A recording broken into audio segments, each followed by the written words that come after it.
这两个男人在海里究竟钓上了什么东西呢？长长的鱼尾巴使劲地拍打船上的两人，最后他们能不能征服这海里巨物呢？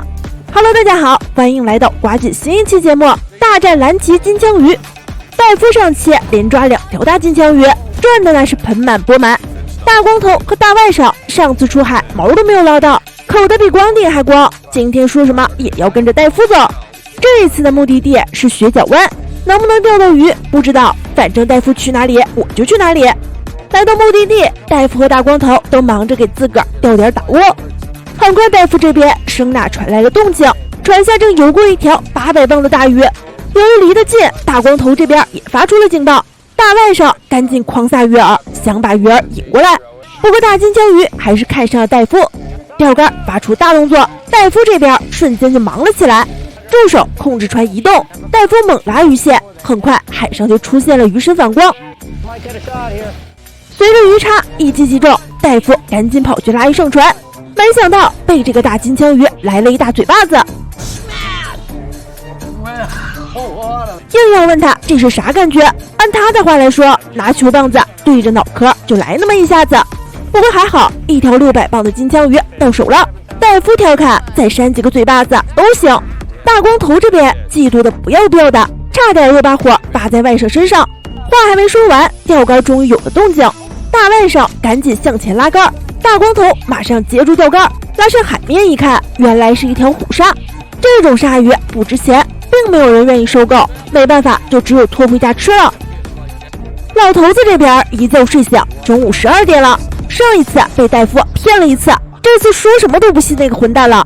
他打算这一次跟着雷夫一起对抗戴夫那小子。雷夫的队伍这一期首次亮相，和他一起的还有2名船员，其中一位自称海岛的是副船长，听说以前他还是一个程序员。戴夫眼里他干啥啥不行，搞笑第一名，连搞个锤子都搞到手的那种，说他能抓到鱼我还真不信。老头子刚出门1天船就坏了，鱼都没有捞到就回来修船了。大光头的船也要保养了，上一期亏了3000，这一期还要掏钱修大灯，换了机油和大灯又搞了1000多。船保养好了，大光头又回到海上，很快大光头探测器就有了动静。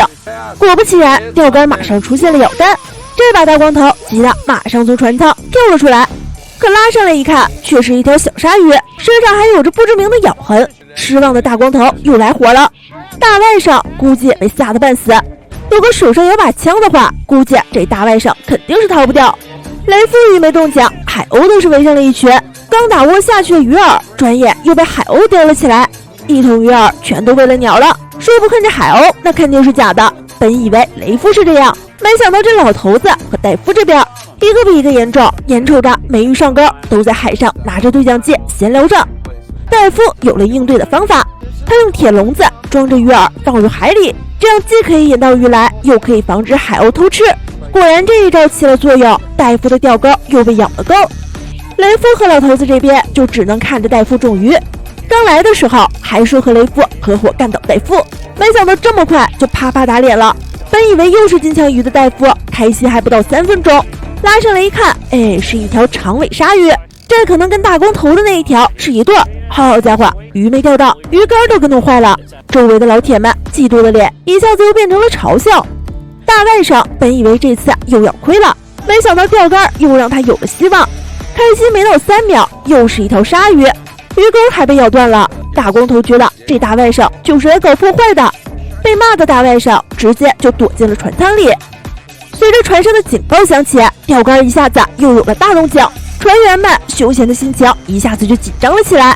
原来是一条蓝鳍金枪鱼咬了钩，随着鱼线慢慢的收回，大鱼渐渐露出水面。这是雷夫收获的第1条蓝鳍金枪鱼，好不容易拖上船，才发现这鱼还小，大赚肯定是不可能的，这意味着带回去算是保个本吧。大光头这边等了一下午，连他自己都觉得这次有亏本了，可谁都没有想到船舱里警报突然响了起来，可把大光头这2人激动的够呛，看样子比捡了100万还要兴奋。这一次说什么也不要大外甥来了，自己一边起竿一边摆弄船桨。随着鱼插下去，这几天来第1条鱼到手了。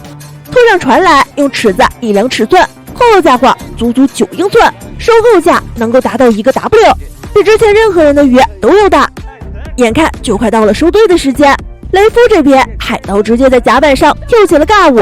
回到码头，戴夫这边肯定是亏了。雷夫的金枪鱼卖了3000刀，纯赚2000。